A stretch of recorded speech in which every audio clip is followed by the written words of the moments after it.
Hello বন্ধুরা, আমি ঘুরতে বেরোলাম। তোমরা ভিডিও ক্লিপে অবশ্যই দেখতেছো যে আমি এখন কোথায় আছি। আমি এখন পাহাড়ের সবচেয়ে উঁচুতে আছি, যে মাউন্টেনটা এতটা সুন্দর। তো আমি সকাল সকাল বেরিয়ে পড়লাম, যে বাসে আমি উঠলাম। তো বাসে আমার কাছ থেকে, তো আমি যেখানটা থেকে যাব, আমি যাব সুপার মার্কেট থেকে, আমি যাব পাহাড়ের উদ্দেশ্যে। তো আমার কাছে এখান থেকে মিনিমাম 30 রুপি নিল। তো এখান থেকে আমি কিন্তু পাহাড়ের উদ্দেশ্যে যাব। তো ওখান থেকে আমাকে কিন্তু আবার মানে ট্যাক্সি বা কার বা সিএনজি যেটাই হোক, আমাকে কিন্তু ওখান থেকে বুকিং করতে হবে। তারপরে আমাকে উঁচুতে সর্বোচ্চ উঠতে হবে, ঠিক আছে। তো আমি এখান থেকে যাচ্ছি। তো এখানে দেখো পাহাড়ের পরিবেশটা কতটা সুন্দর, আর আঁকা বাঁকা, বিশেষ করে আঁকা বাঁকা রাস্তাটা না এতটা দারুণ লাগে, অনেকটা সুন্দর লাগে। তো কেন জানি আমি বারবার পাহাড়ে ছুটে যাই। তার আগে আমার একটা অভ্যাস, গাড়িতে বসে না থাকলে আমার একটু সৌন্দর্য না বাড়ালে হয় না। তো আমি একটু আমার চুলটা একটু মডিফাই করে নিলাম, আমার একটু সৌন্দর্য বাড়ালাম। তো এরপর আমি কিন্তু একটা ব্রিজের উপর আছি। ব্রিজ বলতে এটা হচ্ছে ওভারব্রিজের উপর আছি। তো এখান থেকে আমি যাচ্ছি কিন্তু বাসে করে। তো ছোট্ট ছোট্ট ক্লিপ নিচ্ছিলাম, ভিডিও করতেছিলাম। ভিডিও করতে যেহেতু ভালো লাগে, তো ছোট্ট ছোট্ট ক্লিপ নিচ্ছিলাম। তো তোমাদেরকে সেই ক্লিপগুলো আমি দেখাচ্ছি ভিডিওতে, যে বিল্ডিংগুলো দেখো কতটা সুন্দর লাগতেছে।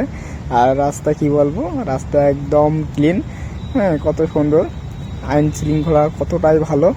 আর এখানে যে আমি যাচ্ছি, তো আমি তো বললাম যে 30 রুপি করে নিয়েছিল আমার কাছে। তো এখান থেকে যাওয়ার পর আমাকে পাহাড়ে উঠতে হবে।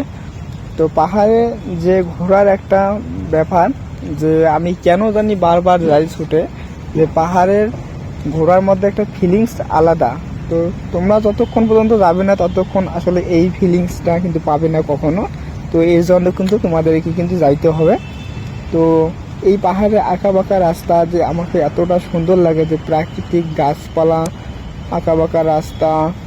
আর বিশেষ করে গাড়িতে যখন যাবে, মিউজিক ছাড়বে, আরামসে যাবে, কত সুন্দর, কীটা ফিলিংস, কীভাবে বোঝাবো তোমাদেরকে।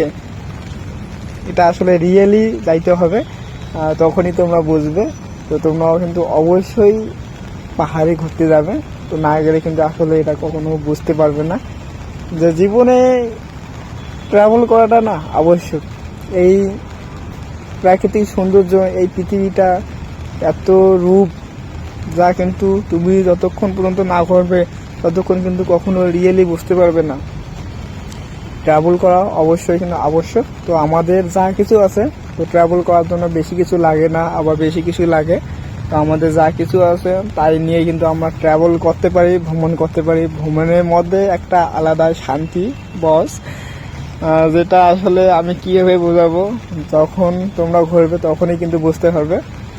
ঘোরো, ট্রাভেল করো, যা আছে তাই নিয়ে ট্রাভেল করো। তো আমি ভিডিও করতেছিলাম, ছোট ছোট ক্লিপ নিচ্ছিলাম, একটু রিলস বানাইলাম, কিছু পাহাড়ে উঠে কিছু ফটোশ্যুট করলাম।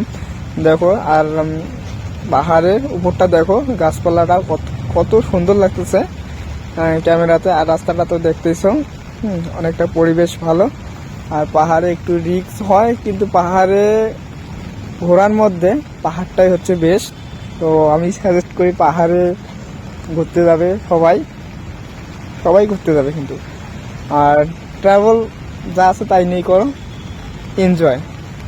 লাইফটা ছোট্ট লাইফ, তাই বলি যে এনজয় করো, ঘোরো, যত পারো ঘোরো। এক সময় কখনো ভালো যাবে, কখনো খারাপ যাবে। তো যখন খারাপ সময়ে ঘুরবে তখনই কিন্তু বেস্ট একটা অভিজ্ঞতা বা বেস্ট একটা মোমেন্ট কিন্তু পাবে। যখন সময় খারাপ যাবে তখনই কিন্তু পাহাড়ে ঘোরা উচিত, আমি মনে করি। কারণ আমার যখন সময় খারাপ যায়, যে আমি তখনই কিন্তু পাহাড়ে ভ্রমণ করি। তো এই জন্য আমি জিনিসটা রিয়েলি বুঝতে পারি, যে পাহাড়ে ঘোরার মধ্যে একটা শান্তি প্রশান্তি যে কী একটা ব্যাপার থাকে। তো আমি কিন্তু এই জিনিসটা কিন্তু ফেস করি। তো যাই হোক, অবশেষে ভিডিও করলাম, অনেক ক্লিক করলাম। ভিডিওটা কেমন লাগলো সেটা অবশ্যই কমেন্ট করে জানাবে। আর ছোট্ট একটা মিনি ব্লগ শেয়ার করলাম তোমাদের মাঝে, কেমন লাগলো অবশ্যই কিন্তু কমেন্ট করে জানাবে।